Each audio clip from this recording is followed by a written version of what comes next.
Hello, everyone, and welcome to episode 57 of the All in Football Fantasy Premier League Show podcast. I'm your host, the FPL guru, Alex Rex, and joining me today are my usual suspects of Barry Stokes and Scott Williams. Barry, how you doing? I'm good, thank you. I had a bit of a nosebleed this morning, but it's all sorted. Oh, good, I'm glad. You know, you're the only one here with a 5-figure rank and up to third in the pod league. Very good. I think that might be the reason why I had the nosebleed. Yes, correct. Yeah, it's always good to have to explain our jokes, isn't it? To start off the podcast. I thought I had to do Alex, that's all. Start off the podcast as we need to go on. Scott, how are you doing this week? I'm all right. Not too bad. Yeah, not too bad. Not too bad. No, just really proud of myself. You should be. You really should be. And we'll get to the reason why Scott's going to be proud of himself in a minute. Thank you so much for joining us this week. Don't forget to follow us on our socials, on Pod, on P, on Twitter, Instagram, and TikTok. And to like the YouTube video and subscribe to our channel, and also to subscribe to wherever you get your podcasts from, whether it be Spotify, Apple Podcasts, etc., etc. So, let's start by covering off game week 27, shall we? Because we didn't quite cover off Manager of the Week. And I felt a bit bad for Jack because he basically called me out and said, well, I was waiting for my shout out of Manager of the Week. You didn't get it, mate. you were 1 point off getting it. You got 119 points. The person that got it was Marco. He's had a couple of managers of the week in the last few weeks, hasn't he? 120 points using his bench boost. So Raya got 9, Trippier 5, Botman 2, and Saka 3. So we got 19 points off his bench boost, which is pretty good. If you get 20 points, you're happy. Get more than 16 is pretty good. Solly March captain. He should have had more. I think this was the game week that March got his goal ruled out, wasn't it? Against Leeds, and then he got given it afterwards. So he could have had another 10 points on top of this. But Haaland, Tony, and Kane, Mitoma, March, Rashford, Ward, Prowse, Stupinian, Zinchenko, me, and Kepa Arrizabalaga. 120 points. Well done, Marco. Jack, you did get 119. So shout out to Jack for a good return. And this is why Scott's really proud of himself. Because if you see this green arrow next to Up the Iron, Scott Williams in 12th in the pod league, he is our manager of the week this week. Is this your first of the season, Scott? Is it? I think it's your first manager of the week of the season. Potentially, yeah. Yeah. 75 points. Talk us through game week 28. Genius. How did you do it? Tell us. It's pure genius. What I did all week, I was researching. Was this the game week where I drew a tape? No, anyway, I don't know. Raya 2 points, Zinchenko 2 points, Trippier 2 points, Henry 2 points. So, good start. Did great for me, yeah. Saucy Pedro Porro 7 points. And we was at the pub when he scored and was praying that it was a Pedro Porro goal, and it was, which was a nice surprise. Maddison, well done, got an assist. Finally done something in his life. Saka, obviously, where most of my points came from. I said it last week. I said he's due. He's due points to me and everyone that brought him in, and he's done nothing for, and he's finally delivered some points. 36 points. Martinelli 7, still on flames. Watkins trickling along, doing all right. 5 points. Kane 6. We was looking like at one point the captain choice that you should have gone for potentially before Arsenal played. Tony a couple of points and 11 scoring players, which in a blank game week was big. So thanks Saka. Yeah, spot on it. That it kind of what made the game week in them, wasn't it? That captaincy pick and getting it right. Because there was so many options for captain this week that could have ended up working out well, whether that be a Watkins, a Kane, a Saka, even arguably Martinelli might have been arguably the right captain choice for Arsenal because of his 5 and 5 beforehand. And before this one, it was quite close, really. But yeah, I think for me, it was close between. As you can see, I put my vice captain on Watkins. I did briefly have my captain on Watkins, and then I looked at him. Even though he is scoring goals, he is just scoring the one goal, and he's not hitting too many bonus. So, like you always say, a classic Alex Rex comment: Saka's ceiling's higher. So if he gets a couple of goals, a golden assist, free bonus as a midfielder, much more points than they had there. And I just figured that was a game where they were going to bounce back from Europa League. I thought they'd be annoyed at that. And Palace I know we're going to touch on it later, but no manager. It's not like they brought one in and going to get that new bounce. They had McLean, looking after it. I just really thought that was going to be where they turned them over, and they did. So yeah. Up to FISA 461k overall rank. You've had a very up and down time since the World Cup, Scott. Considering from game week 17, I'm just going to read out for podcast listeners how Scott's weeks have gone. So you have risen from game week 17, game week 16 and game week 16, you're 845k, you're now up to 461k. So you have halved your rank in this period of time. But you've had green arrow, red arrow, green, green, red, red, green, green, red, red, green, green. No, 2 reds coming then. You are due 2 red arrows. Big time. It's it's so like it's mad actually, really, the pattern. It's pretty freaky, really. But let's talk about the All in Pod League. And we have to talk about Mr. Barry Stokes. Now, Barry Stokes, you are, I think, the in-form manager since the World Cup. So I think your ranking in our league, that is, I think your ranking in the Second Chance League, which for everybody who doesn't have a clue about what the hell all of these are about, in terms of the Second Chance League, that is the overall rank since the World Cup. So overall rank since the World Cup in our league, you're at 17,000 out of 11 million, 11.2, 11.3 million managers, which is pretty goddamn good, Baz. You're up to 3rd in the podcast league. Since the World Cup, you've gone from an overall rank of just about 1 million to just over 1 million to 69k. Of course, you've gone to 69k, Baz. Of course you have. You went 3 greens, 2 reds, 4 greens, 2 reds, and a green. So you're due another 3 greens, I think. Looking at this, that'd be nice. I'll take that. So, how are you feeling? Because we are going to do our predictions today on who's going to win the podcast league. Dave Byrne, with a fantastic score of 72 this week, goes top. You're 18 points behind him. You've gone from 14 to 18. You've dropped a little further behind him this week. Sandy Punjan there in 2nd, 45 points, but he is 17 points behind David Byrne. You're 1 point behind Sandeep. Tully, you had a great game week, unfortunately. 38 points, and really, yeah, one of the poor game. I think it's the worst game week of the top 20. I think near enough. But yeah, he's still well within it. 32 points off the top. Dan Clark a further 5 points back, and then we've had Jack Howcroft, who has been rising up the league. And he's on 1772, which is 28 plus 28, which is quick math. Alex is 56 points off the top. Then you've got Jeff and Dimple both only 1 point further back. So it's really tight. Round off the top 10, Gavin Webb still well within a shot of winning this league. So he's 37, 28. Let's do quick maths again. 65 off the top. Yeah, 65. Yeah. See, I'm trying to do this maths really quick that I've not figured out before I've come on the podcast.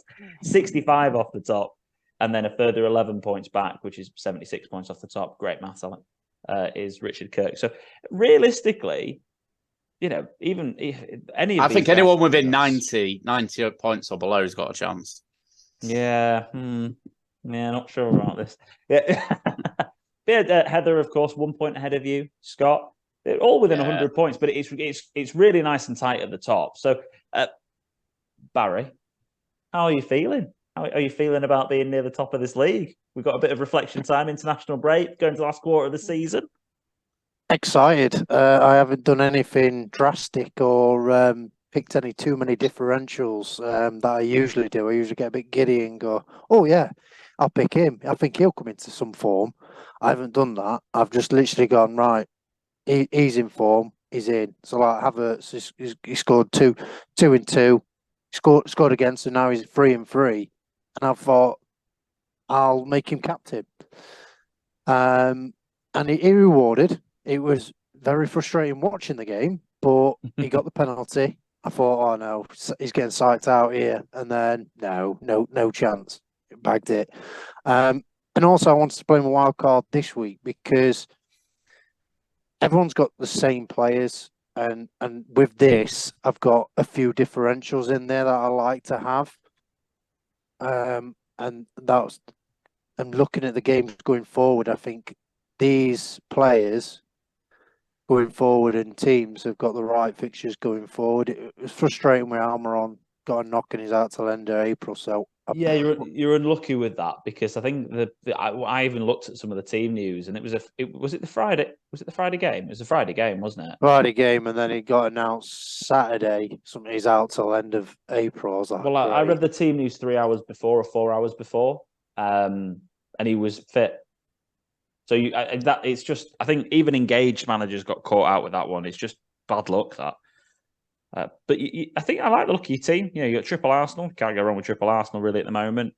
They've obviously got single game weeks next week, but I think at the same time they're all performing really well.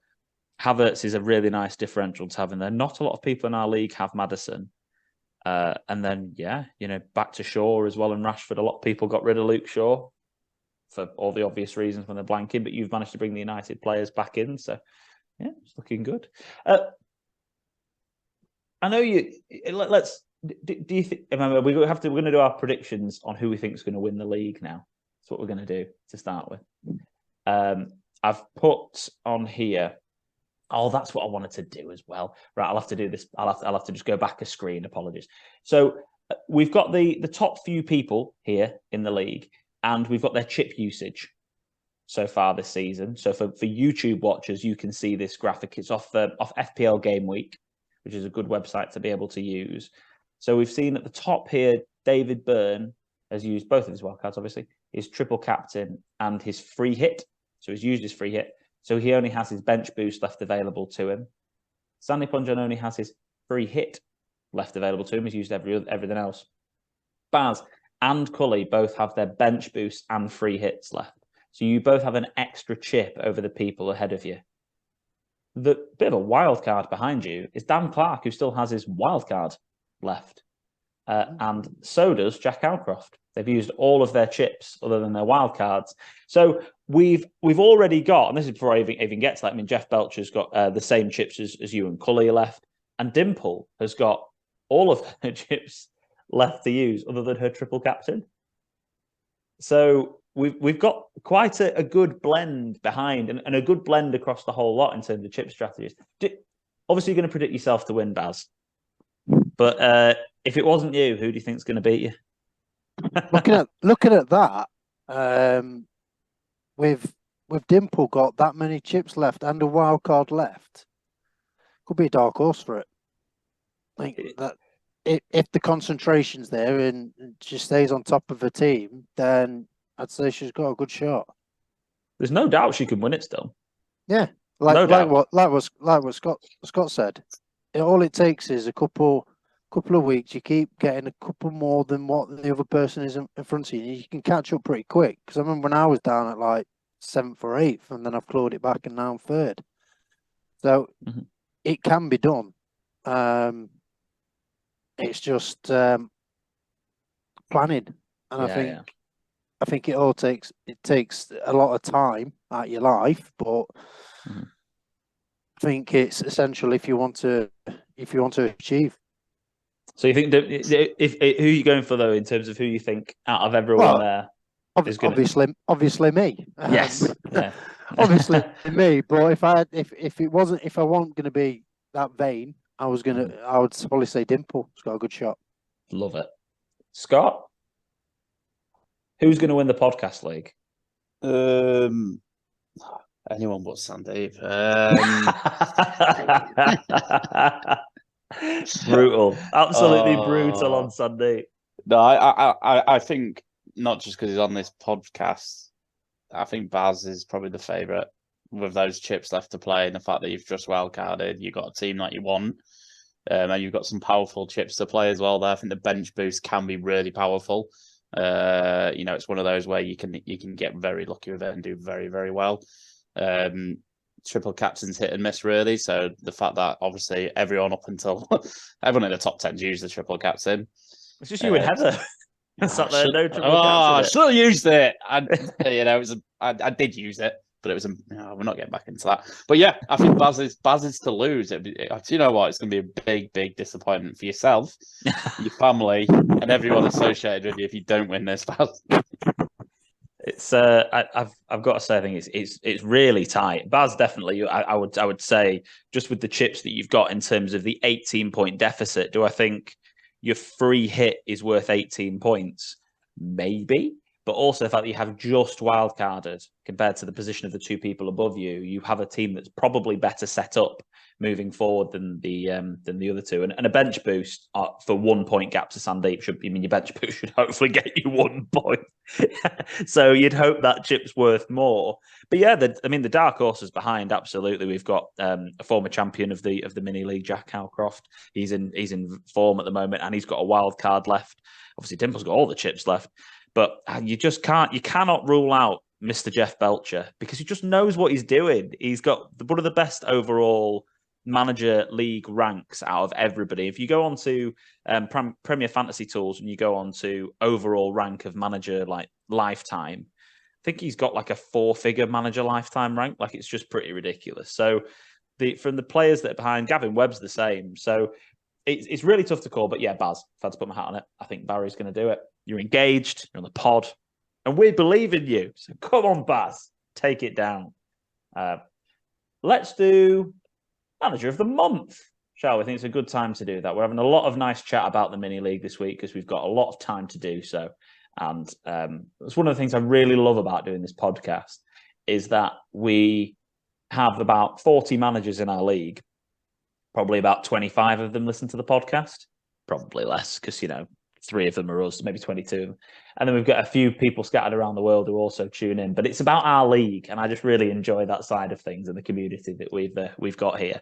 But well done to Jack Howcroft, Manager of the Month for March. Because it's the 22nd of March, but the next game week starts on the 1st of April. So with 229 points, 10 points ahead of top of our mini league, David Byrne, the current league leader. Just like his beloved Arsenal, actually. So hope you yourselves and Arsenal don't bottle it, Dave. Marco in third. And who the hell is that in fourth? I don't know who that is. But he calls himself the FPL guru. Fourth place, level with Gavin Webb and Steve Cousins, all the same. There you are, Scott. 7th.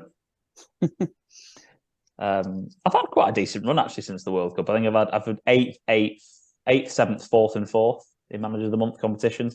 That's a very me rank, average. But up there. But yeah, I've had a good run. I am now up to 795k overall rank, everybody. 795k. I was. Everyone's currently fast forwarding it out. They're going, bloody hell, he's still talking about his own team. I can if you want. Click on it if you want. But yes, so that is that. Wanted to look at the fixtures moving forward. So to give everybody a really good idea of where things sit after all of the FA Cup results, we've got a pretty nailed on view now of how the fixtures are going to sit for the rest of the season. I actually think, and I really like Ben Crellin's work, and this is still probably the best graph that's out there, but even I still think this actually overcomplicates it. So let me just break this down for everybody who's watching on YouTube. Game week 29 is set. So is game week 30. We will find out before the game week 29 deadline if game week 31 is a double game week for Brighton and Newcastle. Thanks, Baz.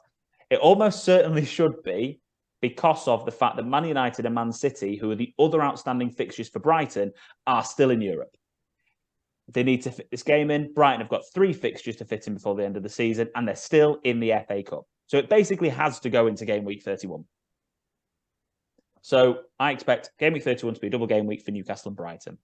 Game week 32, will be a blank game week for Brighton, Chelsea, Man City, and Man United, because Man City would have played Brighton, and they're both in the FA Cup semi-finals, and Man United would have played Chelsea, and they're in the FA Cup semi-final. So those are blanks, and they are certain blanks. They will not play in game week 32, which means that those players and those teams will almost certainly be doubling in game week 34, almost certainly.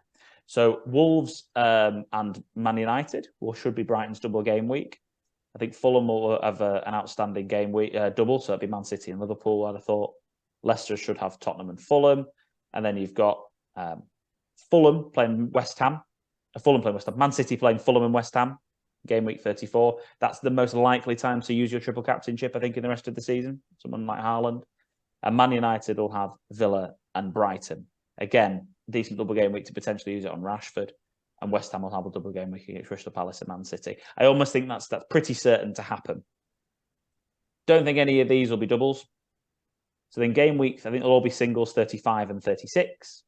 So then game week 37 will again be a double game week for Brighton, potentially Chelsea. And then it'll be Man City and Man United. They'll have double game weeks in those weeks. So it's pretty much nailed on what's going to happen here. So Brighton, as a team, have the most fixtures outstanding. They have played the least amount of games in the league. So they have 3 games to reschedule and also one blank game week. So they'll have 3 double game weeks to fit in after this double game week 29. So they'll actually have 4 double game weeks the rest of the season. Brighton. It's crazy, isn't it? So they'll be heavily invested in. Man City have 2 doubles, Man United will have 3 doubles, and Newcastle will probably have 2 doubles. So that's the rest of the season covered. Hope I did that within 2 minutes, Baz. 2 minutes? Yeah, 2.5. 2.5. Okay, cool. So if you did fall asleep, sorry about that. And we are on the fourth quarter, and with this graphic here, you can see where the European fixtures fit in. So we've got Champions League and Europa League, and Conference League, all are together here in the blue. So you can see that between game weeks 30 and 31, and then 31 and 32 are the quarterfinals.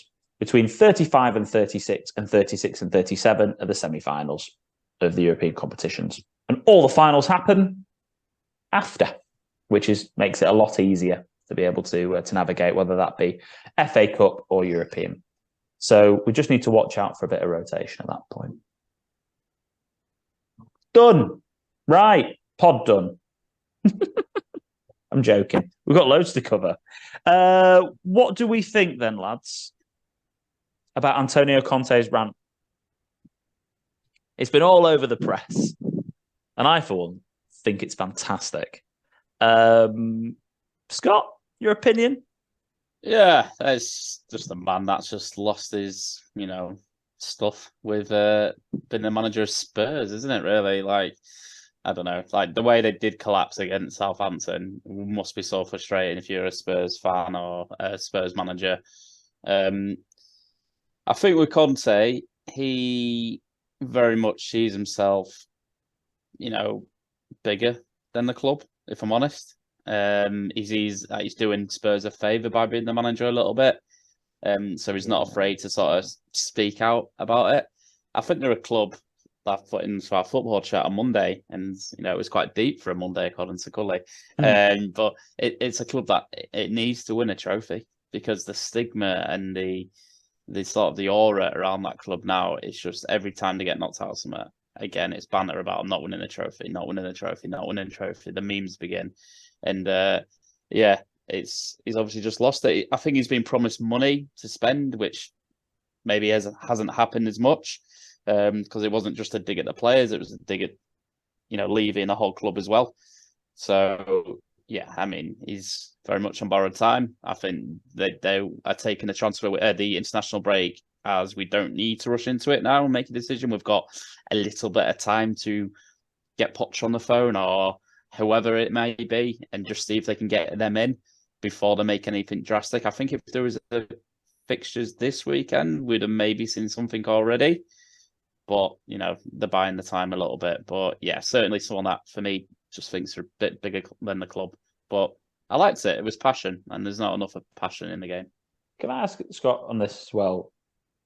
Did he say anything that was incorrect? Well, I mean, I don't work for the club. But from everything that comes out, and, they've had some brilliant managers over the last few years. Mourinho's a serial winner. He's won everywhere he's been. He's doing well at Roma. He failed. Pochettino, very, very strong manager, and did brilliant with him. He ultimately failed. He didn't win a trophy. So they've had some big managers come in, and I don't know if it's the culture or, there's been digs at Levy in the past and stuff like that. So I don't know. It's Yeah, they're not particularly having I don't think they're having an horrendous season. Look, they're in the top four. They're ahead of Newcastle, Liverpool, Chelsea. A strong Brighton side this season. I think the way they went out of the Champions League was pathetic. Yeah. I think that was a big thing. They went out very much a whimper. They would love to still be, in that Champions League or, fighting for the FA Cup, but they're not. And it's another season without them winning anything, which ultimately, if you're a Spurs fan, is just going to really grain on you. So he gets branded as this defensive manager. He's the third highest scoring team in the league this season, and the only teams that have conceded more goals than Spurs are Wolves, Leeds, Everton, Nottingham Forest, Leicester, Bournemouth, and Southampton. Basically, the bottom 8 minus West Ham. So he's fourth in the league. He's a point behind Man United. I understand Newcastle have got some games in hand. I think some of the criticism that Spurs have got this season maybe a bit unfair, and as well. Yeah, I mean, let's put a W at the end of that. If they didn't capitulate, win-win, loss, win-win. But yeah, it feels like they're right out of form, and I think that Champions League has really hit that the way they went out. Not the fact that they went out, because Milan are a decent team, and they won the league, didn't they, last year, and in the right direction. But it's the way they went out in such a pathetic way. Yeah. Baz, your thoughts on it? On Spurs, Conte, whatever you think about the whole situation? I think it was one of them where he's leaving anyway. He thought, well, I'm going to say what I think of the club and the role and the players, and didn't need telling what no one's going to tell him. So that's my take on that. But Tottenham have had money to spend. They've got Porro. They had Richarlison. They've obviously recruited a few 60 players. mil for Richarlison. Yeah, exactly. So they've had players. Yeah, Conte could say, well, where's my world-class left centre-back and where's my world-class right wing-back? Well, man, he's got Porro. He got Langley or whatever his name is from Barca. So and Romero as well, to be fair, and they're supposed to be good.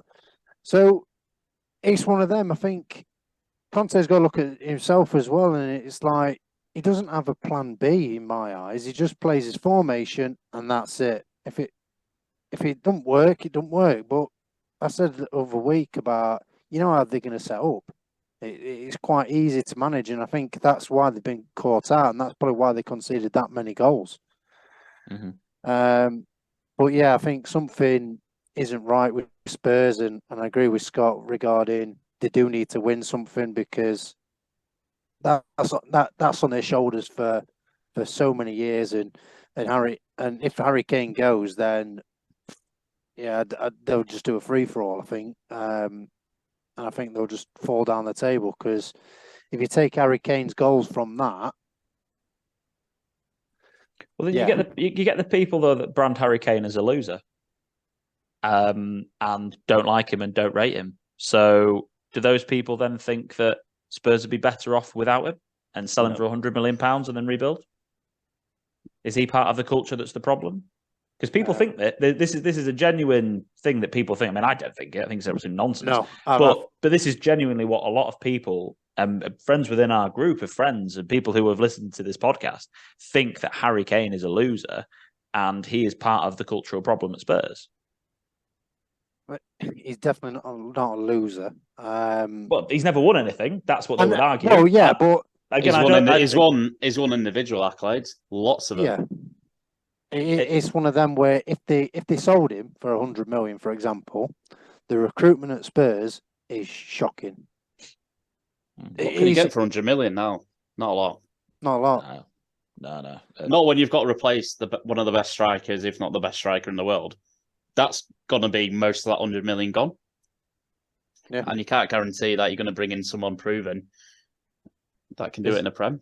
I think I was always a bit disappointed when Son signed a longer contract and stuff. Because I just felt like these players, I feel like there is a cultural problem with the players a bit though. That's something I do think is that I feel like some of them are a bit comfortable, and they almost hide a little bit behind the fact that there's of the ownership, and they also hide behind the fact that then the manager the managers seem to have still already been chinned. I mean, why? Two things that Daniel Levy, right? Why ever sack Poch? I've never thought that was the right decision ever.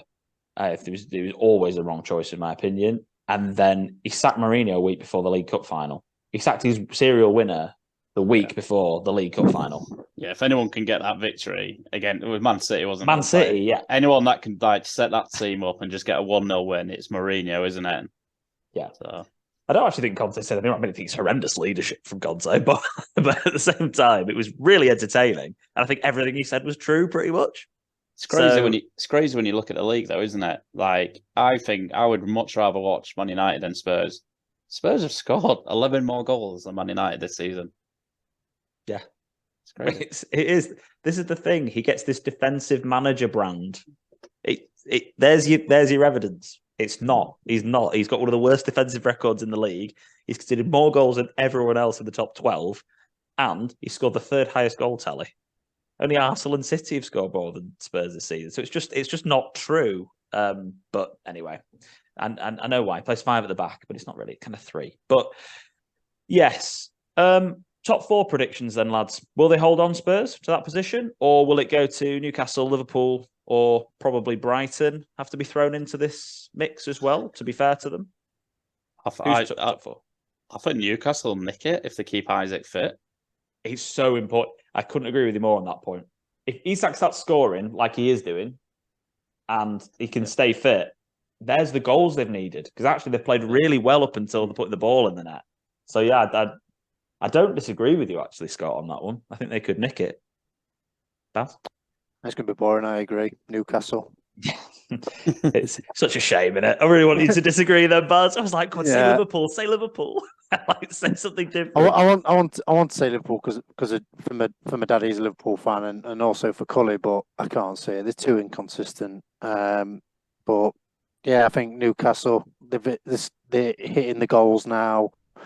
Obviously, shame for Almiron to get injured, but they've got replacements on the flanks to replace him. So, yeah, you could see Liverpool, coming 5th.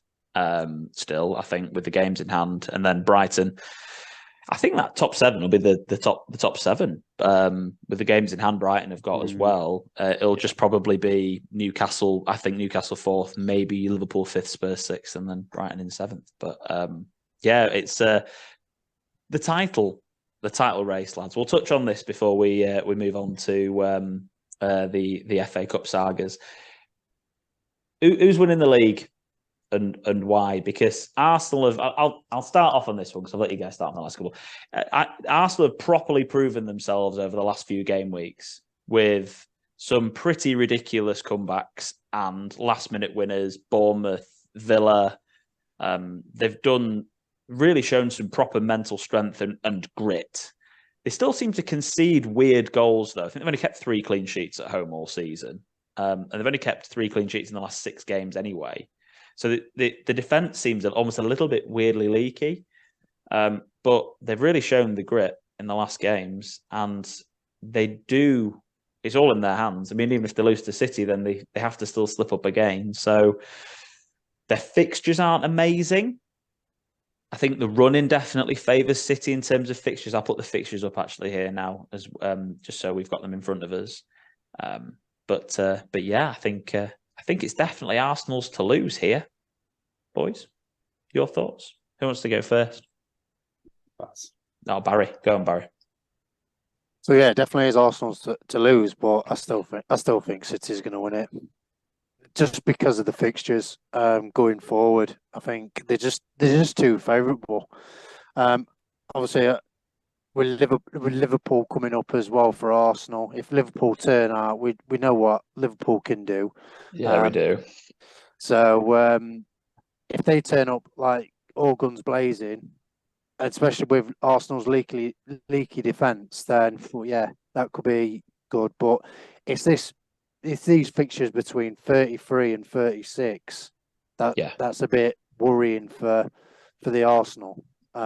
Just for pod listeners, City away, Chelsea at home, Newcastle away, Brighton at home. Yeah, I think they're the fixtures. The last 2 fixtures, yeah, there's no point looking at them. Yeah. Yeah. Forest and Wolves into off the top of my head. Yeah. So that's why, and I think Arsenal, they're getting players back fit, but City have got Haaland, haven't they? And De Bruyne playing the balls to him. You've got Mahrez, Foden, Alvarez as well. Looks really good in the FA Cup, and he looks really good coming off the bench and starting the odd few games. And I just think their depth is a lot better than Arsenal's. But it's weird, isn't it, as well, from the end of the season? So by the time it gets to the end of game week 33, Arsenal will have still played a game more than Man City. So they'll be potentially they've played one game more. They'll play 2 games more. Play 2 games more than Man City. So potentially, they'll be 11 points ahead, but Man City will have 2 games in hand. And obviously they play each other in game week 33. So it's like by the end of game week 32, Arsenal could be 11 points clear, but City will have 2 games in hand and still play Arsenal. And then Arsenal go into that really, really tough run, 33 through 36. It's that period of the season is going to be so interesting. It's going to be proper to-ing and fro-ing, isn't it? Scott, what do you think? You think Baz thinks City? I'm gonna go. I think Arsenal win it. Yeah, they're only in the league now. Got nothing else to worry about. Man City is still, fighting for the Champions League and the FA Cup. I think Man City would rather win the Champions League than the league. I think if you asked a lot of Man City fans, they would agree. I think their main priority, gun to Pep's head this year. Poor Poch, what's he done? Gun to Pep's head this year, he'd say Champions League because they've never won the trophy. And they've won the last, how many? 3 Premier Leagues? 3 out of the last 4 or something? Yeah, 3 out of the last 4 it is. Yeah, don't get me wrong, I agree with everything you've said about the fixtures. Agree, but it's taken me this long to buy into Arsenal. And for me, they've been the best team this season. They've got Haaland who can score 8 goals in the game, but you still only get 3 points for a win. That Liverpool game in game week 30 is a big one, big game for Arsenal.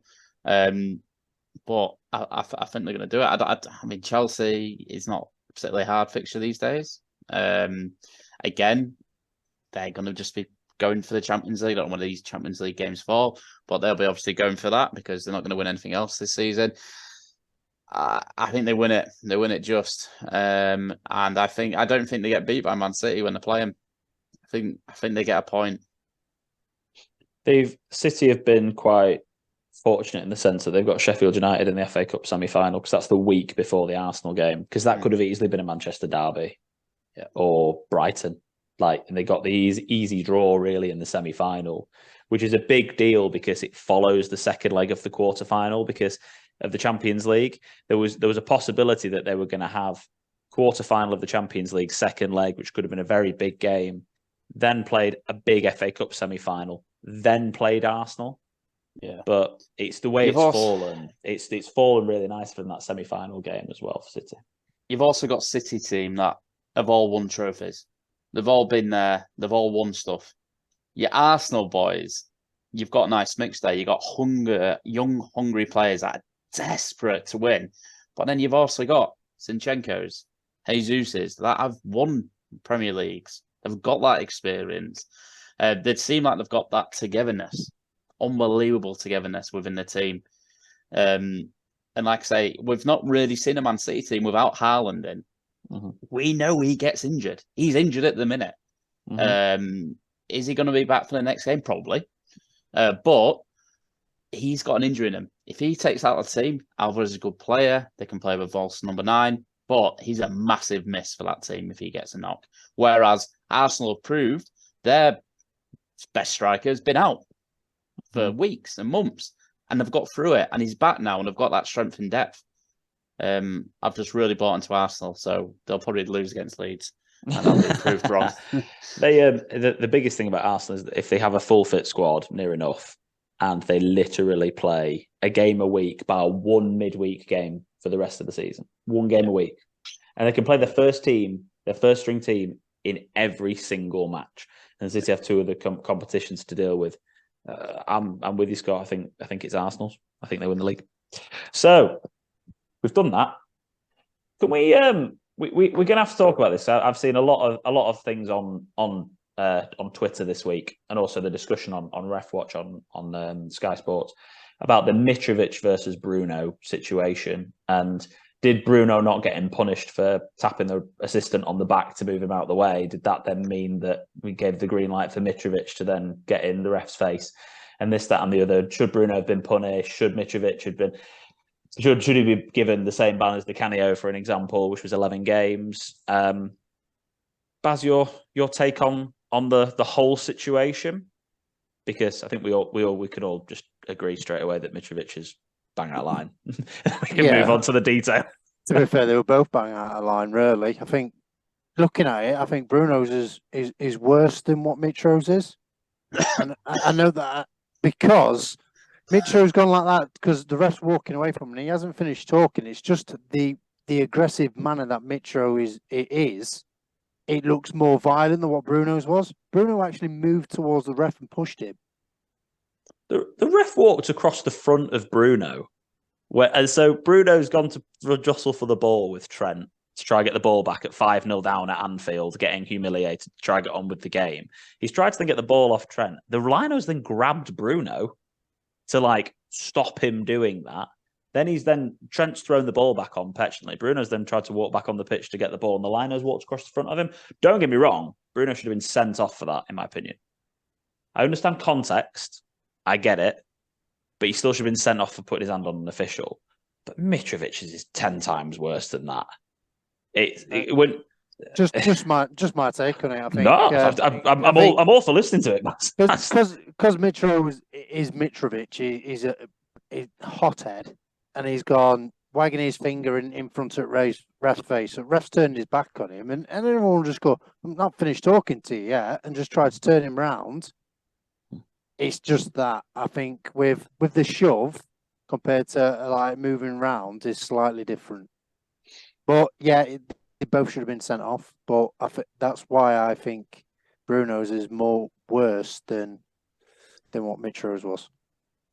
I think the other thing for Mitro that makes me think that it's not even in the same category is the fact that it's a blatant red card for Willian for a deliberate handball. Oh yeah, it's gone to VAR. It's been reviewed. It's been everything's. Everyone's had time to calm down, and also it's obvious it's a red card. And then he gives the red card. Silva then kicks off like a petulant little you-know-what, which is why Mitrovic kicked off anyway. And then Mitrovic has been very aggressive. Andrew Scott, what's your thoughts on it? Because I've given my bit.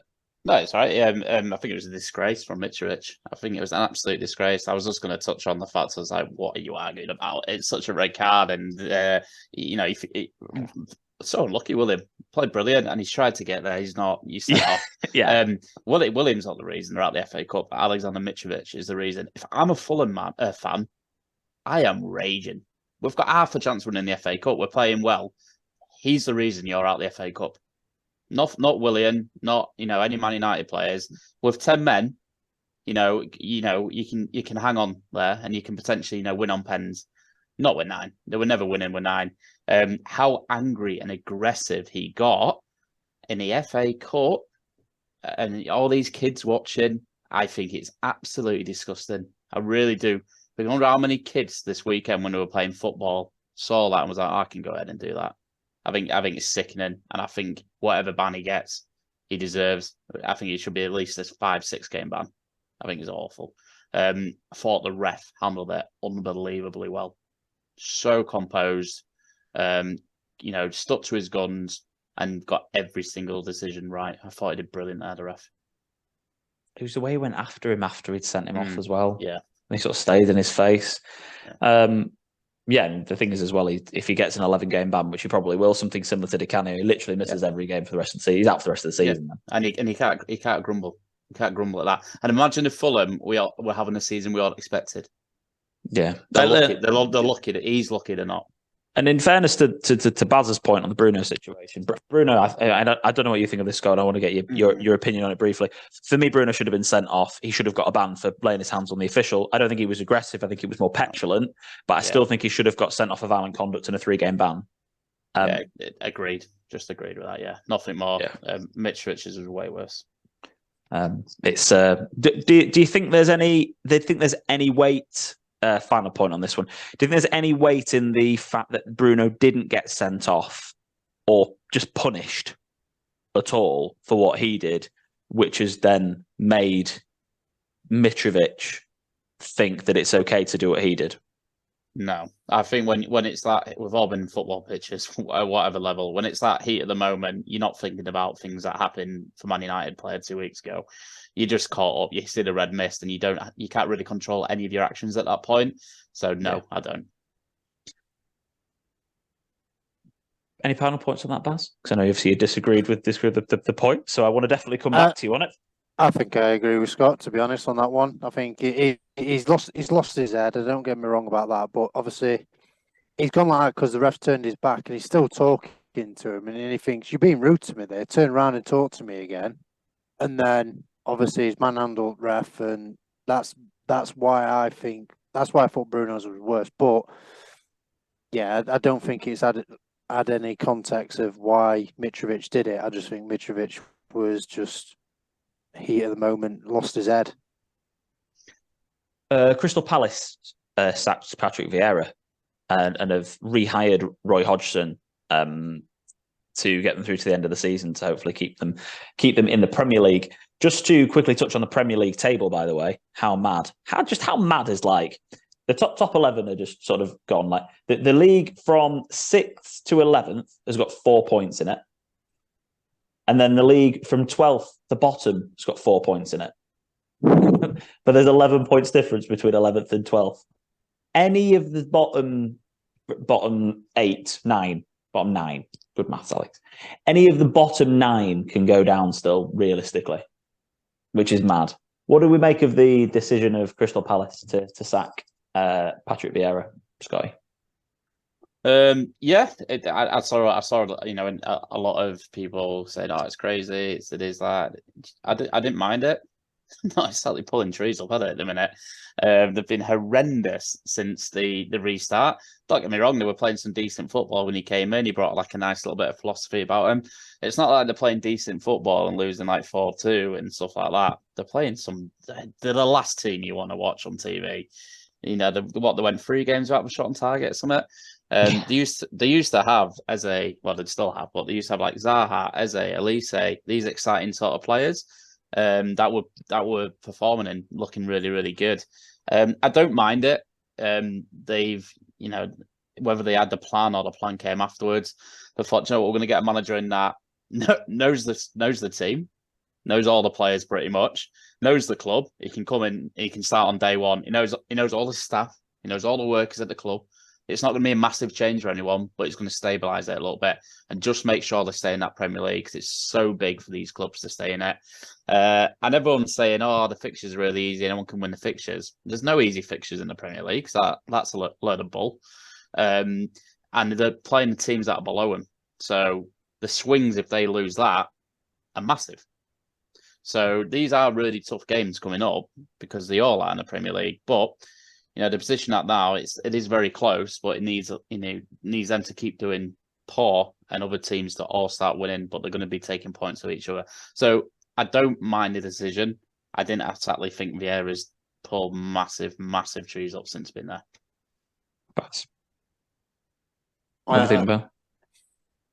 I think it's harsh, but like what Scott said, he hasn't done great, but he's had his talisman Zaha out injured, and I think because he's out of contract at the end of the season, Zaha as well. I think his head's turned by the Saudi offer of 320 grand a week or something like that. Of course, yeah. And so he's gone, I'm tempted by that, but he's still a Palace player, and the recruitment side for Palace for centre forwards is shocking.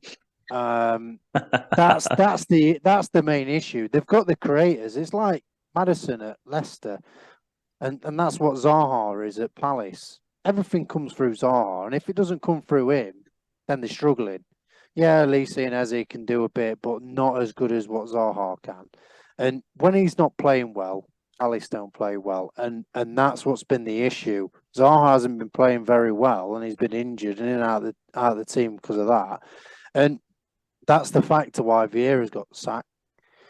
And that's basically it, really. I think, yeah, I agree on the fixtures going forward. There's no good fixtures in the Premier League. But yeah, well, looking at it, I think it's a good replacement with Roy. Like Scott said, he knows it. He's Mr. Crystal Palace. He'll get the best out of Zaha. Fingers crossed for Palace's sake, and for my sake as well, because I'm thinking about drafting him in later when Palace's fixtures go get better and the performances go better. I just think it's a disgrace. Personally, I think he's come into the team at the beginning of last season. I tipped Palace to go down last year. He had, I think he lost 15 players, Viera. He had to come in, basically rebuild a squad. He had to build a philosophy from nothing. He'd come into a team that had been within the Roy Hodgson culture, which is not fine. I know nothing against Roy Hodgson, but they were very set in their ways, and he tried to then make them do something a bit different. And I think he did a fantastic job last season. He got plaudits all day long, and actually he started off this season doing really, really well. He in the last however many weeks, has missed quite a few of his top players, and I just wanted to tell you about the fixtures that he's had since the World Cup. So he lost to Fulham. Then he beat Bournemouth. Then he lost to Spurs, Chelsea. Then he drew with Man United. He drew with Newcastle. He lost to Man U. He drew with Brighton. He drew with Brentford away. He drew with Liverpool. He lost 1-0 to Villa. He lost 1-0 to City. He lost 1-0 to Brighton. And then he got beat 4-1 by Arsenal. Well, what they were. Yeah, of course not. So he's got 3 1-0s. They've all been 1-1s, 0-0s, 1-0s. And he's been missing his talisman. And they haven't put the ball in the net enough. I get it in terms of every Palace's frustration of not scoring enough goals, but I think he's done a really good job since he's been there. I think he's actually probably one of the from the situation Palace were in at the beginning of last season over the last 18 months. I think he's done a really good job. I think he's damn unlucky to get sacked.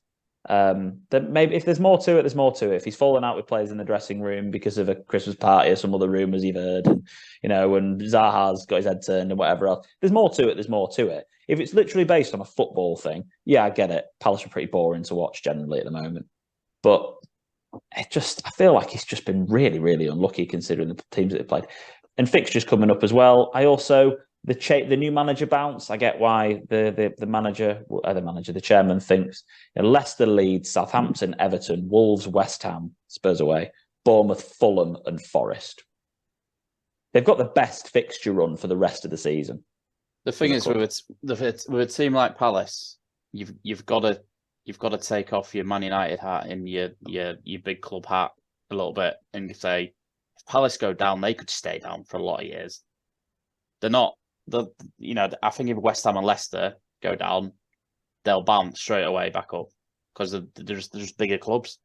But I think there's a real fear if you're a Palace owner or a Palace fan that if you go down, it could be 3, 4, 5 years before you're back in the Premier League. And I think that's a massive, massive fear for Palace. That's why they've done it. And also, I don't know, I might improve wrong here. Do you think Palace are a sellout every week? I don't think so. I don't think. And would you go watch that Palace team and pay 20, 25 quid?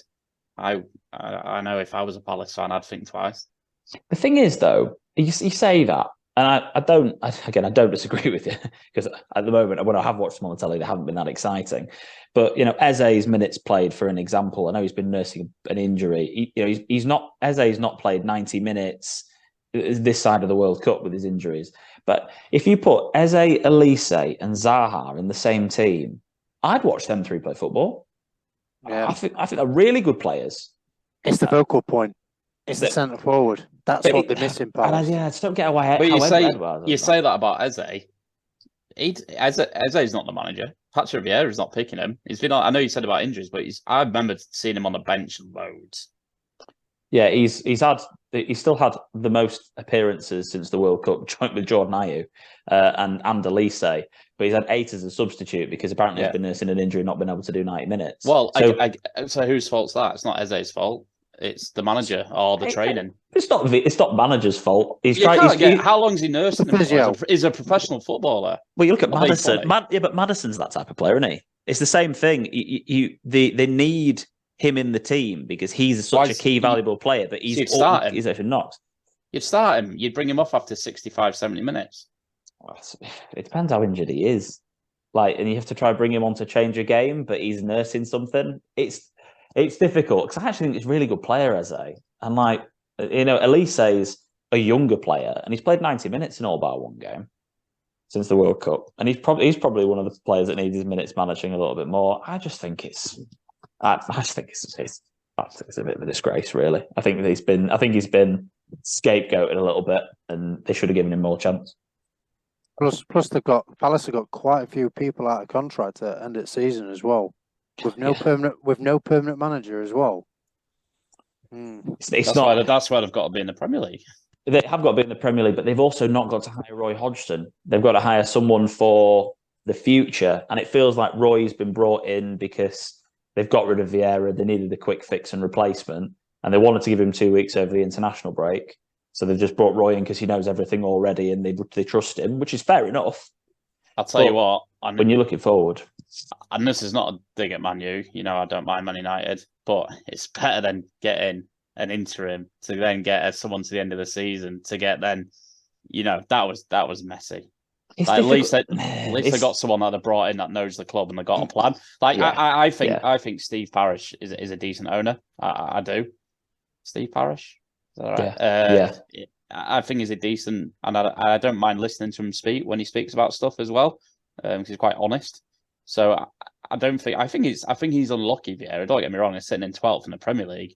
That's where you kind of think Palace will be. But I feel like they were quite an entertaining team at the start of the season, and now they're just really dull. Bottom 3 then, lads. Who's going down before we get on to? Before we finish off with our other rest of our predictions that I've got written down here, which are fun. So not Palace. Scott, who are your 3?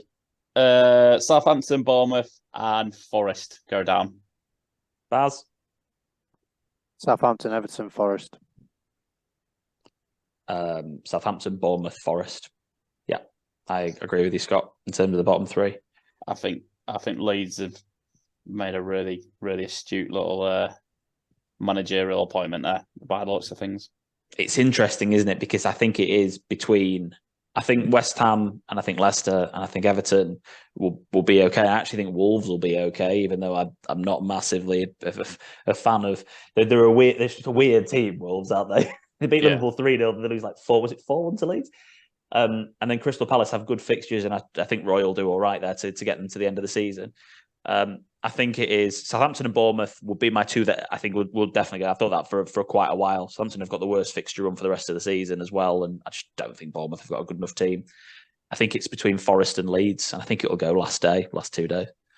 It's going to be tight. It's funny though, because if last thing on Palace, I'd have probably gone Palace if they didn't sack Viera. I just feel like a change. And that's nothing really too much against Viera. It was just, I feel like they needed to freshen up and a change. They were just plummeting. Yeah. What about Everton's lack of goal scoring prowess? I know they scored 2 against Chelsea, but I think Koulibaly helped him get him weights by blooming Sims. But yeah, I think that's the reason why I've gone for him, because DCL doesn't keep himself fit. I think Sims is new to the league, and defensively sound, but it's all about scoring goals. 22 goals they scored. Sean Dyche is the reason that I've not put him in that bottom 3. Yeah, me too, to be fair. I think he's just the right manager to keep him up and also make him more solid. But I actually don't disagree with what you're saying, Baz. I think the lack of goal scoring is going to be a difficult thing for them with, like Mope Iwobi and Dwight McNeil. But, it's just Damara Graham. It's just, it's tricky, but I think the other teams are just 7 out of the there. bottom 9 have changed their managers this year. That's interesting, isn't it? Mm. Yeah. Well, if you even go at one place, it's Chelsea, innit? So that'll be 8 out of the bottom 10. Yeah. It's a bottom 11. So 9 at the bottom 11? 9 out of the bottom 11, yeah. Yeah, because it's literally Leicester and West Ham, isn't it? Forest. Oh, Forest. Leicester, West Ham and Forest, of course. Cooper's not been got rid of. Cooper, Rodgers and Moyes, and none of them are getting sacked this year. Rodgers would have been sacked by now, and so would Moyes if he was going to get sacked. They'd have gone by now. This is the last window for them to have got rid of. Let's finish off by a little bit of fun. Who's going to win the FA Cup? Baz? Man City. I'd love to see Brighton win it, but I can't see anyone buying Man City. Yeah, copy paste. I'm gonna back my boys. Come United. Who's going to win the Champions League? Is this going to be Graham Potter's Chelsea? Is Graham Potter going to win the Champions League? Man United win the Europa League, and then if Man United come 5th and the team that finished 4th don't make the Champions League anyway, do they? Because we're going to have 5 teams in the Champions League. Who's going to win the Champions League? I think City beat. Is it going to be the year? I think they beat Napoli in the final. Okay, yeah. Baz? I'm going for that final as well, but I'm going for Napoli to win. I really like the Napoli, like the outside shout on that side of the draw. I'm gonna go with Real Madrid. Why not? I think they play Chelsea. It's Chelsea and then City, wouldn't they? Yeah. Or Bayern. Yeah, I think City get knocked out the next round by Bayern. So I hope they do. That's just such a hope thing, isn't it? God, I hate the cheating scumbags. Europa League winner. Do we do it? I think we do. If anyone's going to beat us, it's going to be Sevilla in the next round if it is, isn't it? They've won it 6 times. They're doing awful this season, have you seen? They are. But they just win this competition though, don't they? But yeah, I think United. But anyone, any advances on that? I go Man United. I think they win it. Yeah. Man United. Yeah. Dull in it. I was close to going Royal Union SG, but I love that. I haven't even checked who's still in the Conference League. I put this down as West Ham is still in it. I know West Ham is still in it, but I got good chances, well, to be fair. Looking at all the others. What's the draw? I'm not even... You've got Lecce against Fiorentina and Basel against Nice.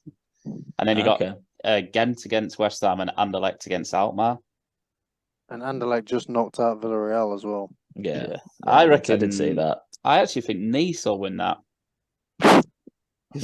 And they got like honestly, Ross Barkley and stuff. Honestly, like I've got Nice as well. Oh yeah, nice, brilliant, love it. Only because Aaron Ramsey's there. Yeah, I was going to say Ramsey, Kasper Schmeichel.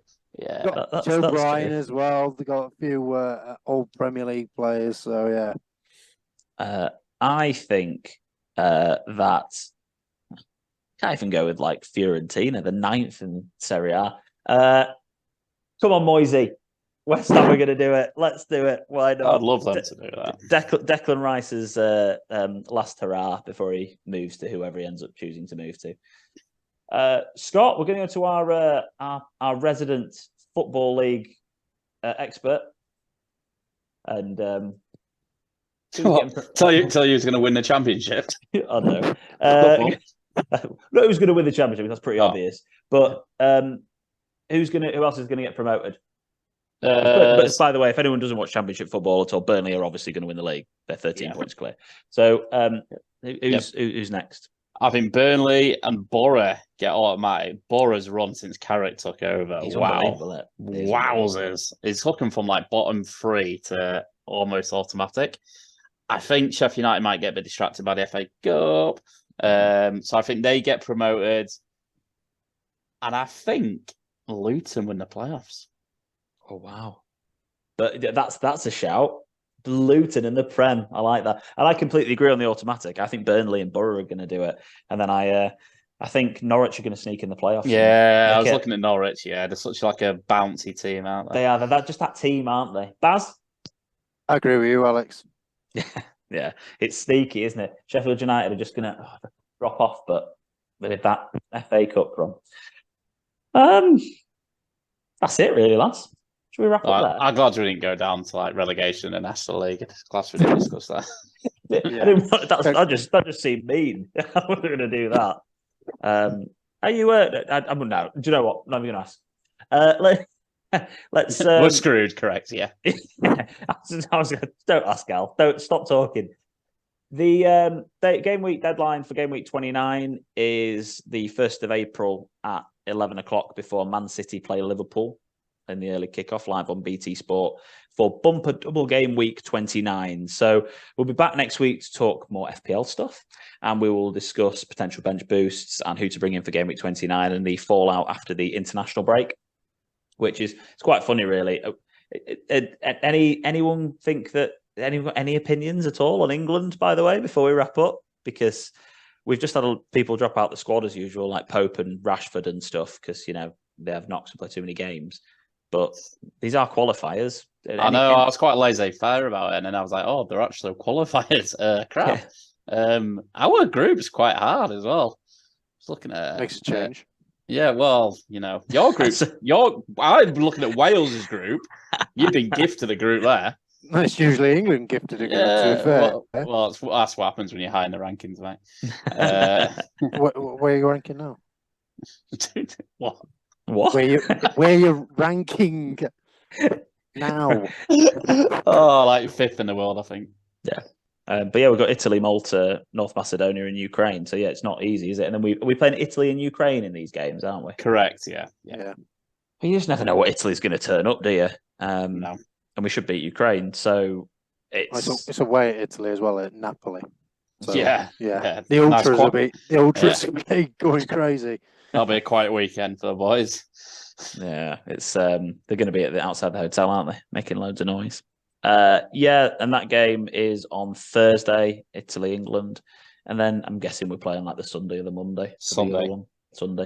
Here's one for you, boys. Then Kane, is he going to break the record either against Italy or Ukraine or next couple of games? 2 penalties. Against Ukraine. And he's going to get a hat-trick after the chronic loser that everyone thinks he is means that we lose to Italy. It should be good games then. Right, we'll wrap up there, lads. Thanks ever so much for tuning in, everybody. Don't forget to follow us on our social media platforms, Overall Pod, P, Twitter, Instagram, and TikTok, and to like the YouTube video, subscribe to the channel, and subscribe to wherever you get your podcast from. Barry, try to make sure your nosebleed stops, because you're going to be in that position for at least another week and a half before you should get your other green arrows. Scott, enjoy it while it lasts. You're due 2 reds, aren't you?